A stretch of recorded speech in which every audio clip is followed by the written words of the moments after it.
Hi, and welcome to this Energy Institute video introducing the Energy Saving Opportunity Scheme, or ESOS, toolkit.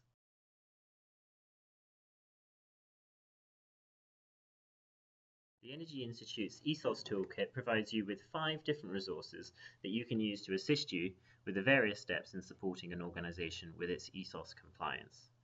Tool A is an overview and an introduction to ESOS and the toolkit as a written guidance document.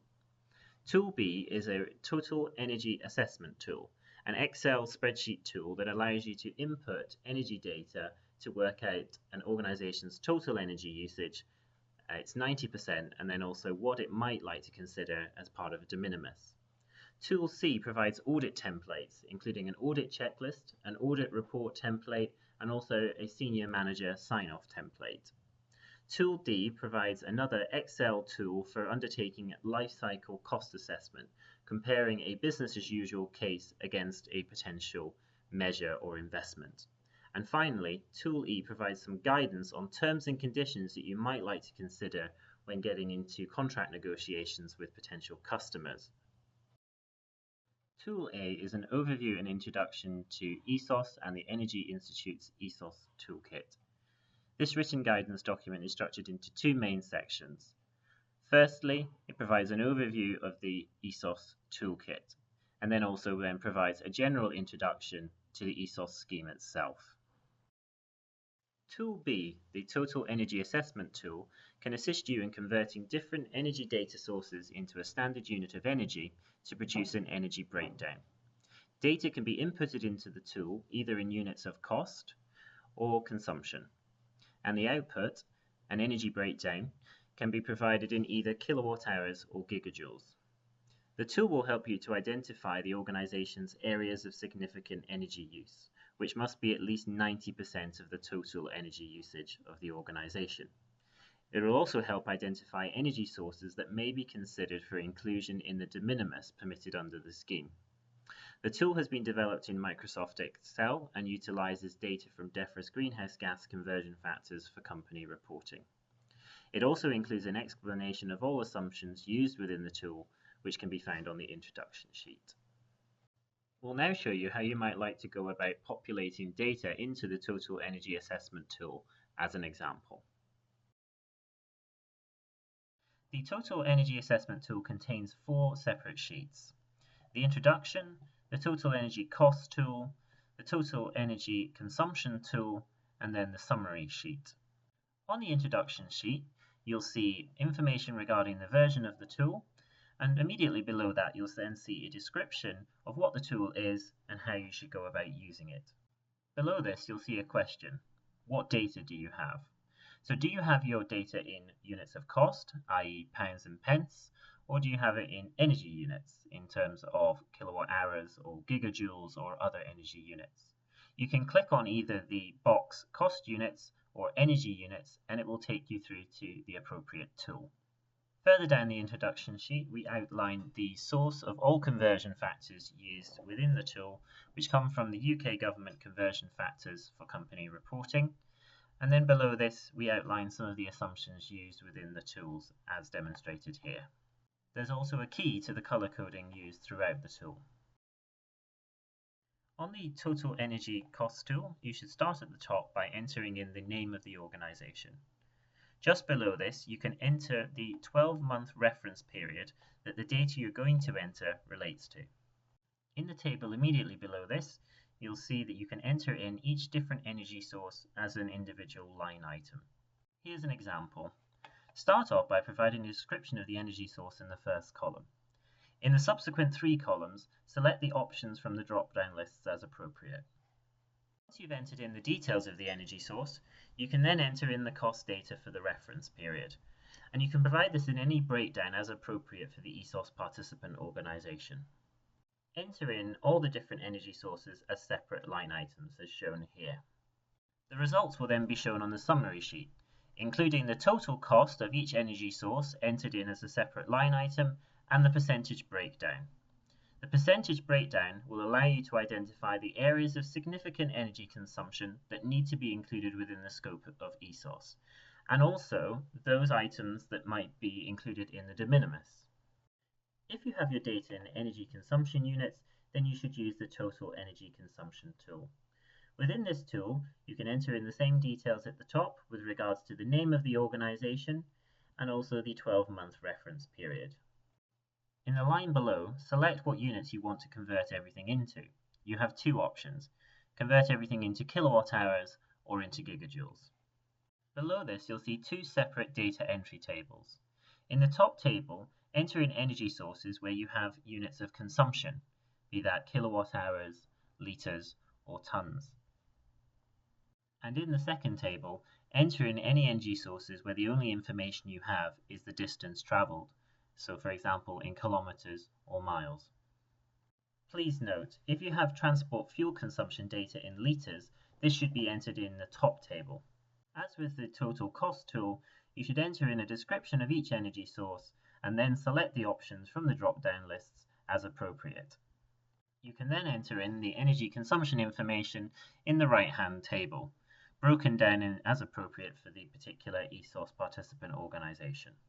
Once you've entered in the details of each energy source and the consumption data, the results will then be displayed in the summary sheet in the right-hand table.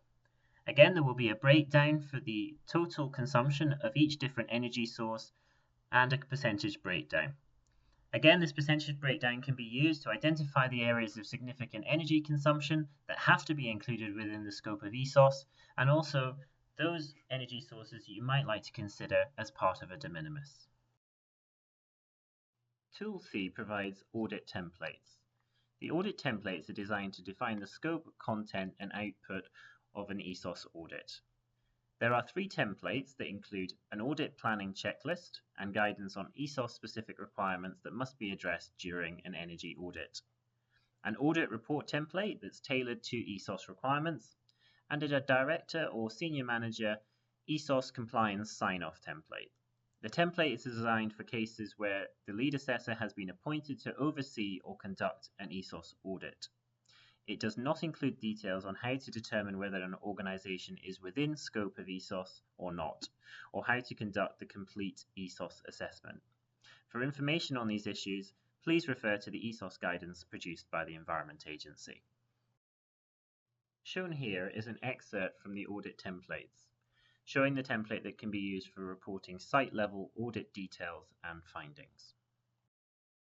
Tool D is the Lifecycle Cost Assessment tool. The Lifecycle Cost Assessment tool allows the user to enter the details of an identified energy-saving measure and compare the net present value of the measure against the business-as-usual case. The result is a comparison of both cases over a user-defined period of anything from 1 to 20 years.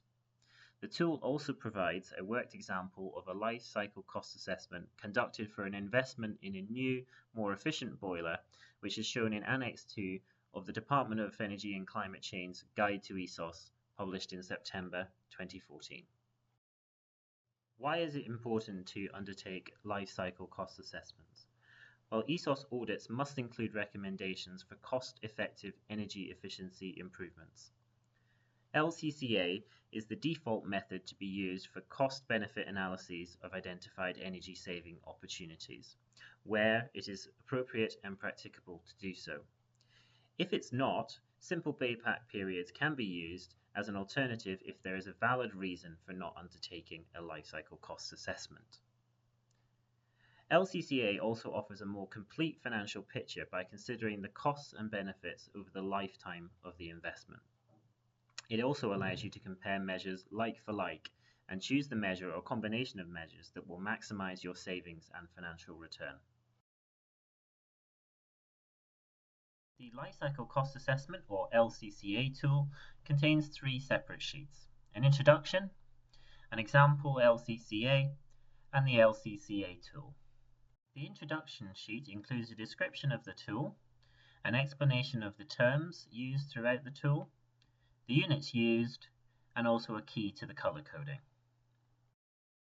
The example LCCA sheet contains a worked example taken from the Department of Energy and Climate Change's Guide to ESOS, published in September 2014. The worked example includes an explanatory note alongside the two different scenarios. Scenario 1 being continuing with the current boiler system, or business as usual, versus Scenario 2, which is to invest in a new boiler. In this example, the analysis is done over a 20-year investment period. The net present value of each scenario is shown in the final table, indicating that in this example, there's a net saving by implementing a new boiler system.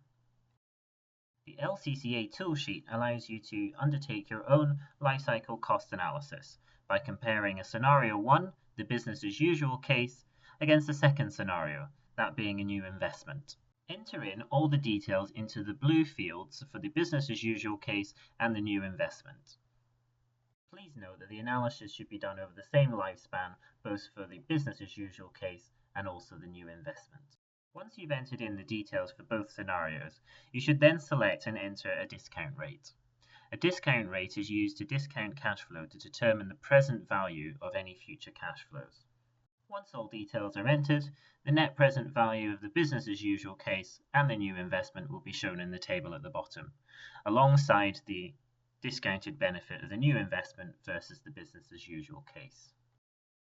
And finally, Tool E, Guidance on Terms and Conditions.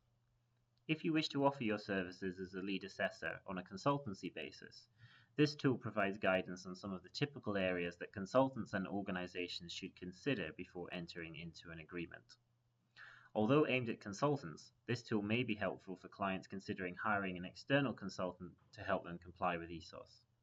It covers areas such as suggested pricing models and considerations, determining a scope of work, protecting yourself against penalties for non-compliance and where the responsibilities lie, and the requirements and duties of a lead assessor set out within ESOS guidance versus any additional tasks the customer may request you to undertake.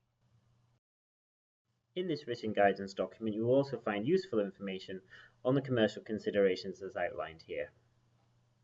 For further information, please refer to the guidance document. And now to summarise this short introductory video to the Energy Institute's ESOS toolkit. Use of this toolkit is not mandatory, but the tools have been developed based on all available ESOS guidance from the Department of Energy and Climate Change and the Environment Agency.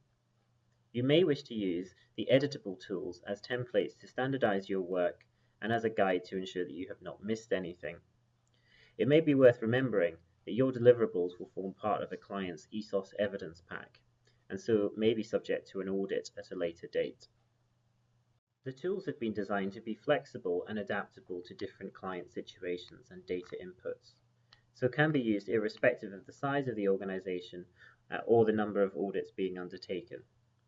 As with any new scheme, there is great uncertainty at the beginning around how will it all work in practice. Consider what could go wrong with your client and use the Commercial Considerations Guidance, Tool E, to mitigate your risks. Thank you for taking the time to watch this short introductory video to the Energy Institute's ESOS Toolkit. If you would like to contact us regarding the toolkit, please contact us at the following addresses.